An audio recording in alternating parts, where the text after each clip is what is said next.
একটু ভিডিওটা দেখো মাঝে ছিল সন্তান ছিল কিন্তু ওনার যে টিউমারটা আছে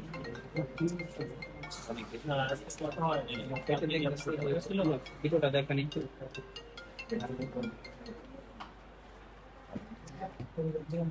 জি আমি আপনাকে আপনি একটা নাম্বার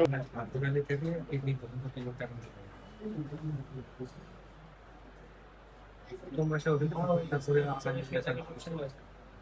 তারপরে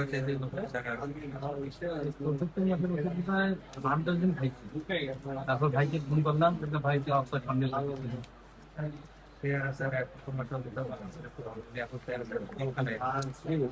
তুমি স্যারের সাথে কথা বলতে চাচ্ছিলেন না? স্যার আসছে। তুমি নিজে রক্ত দিতে বলছো পরে এক লোকে যেতেছেন একটা মিনিট ওয়েট করে। এখন স্যার তুমি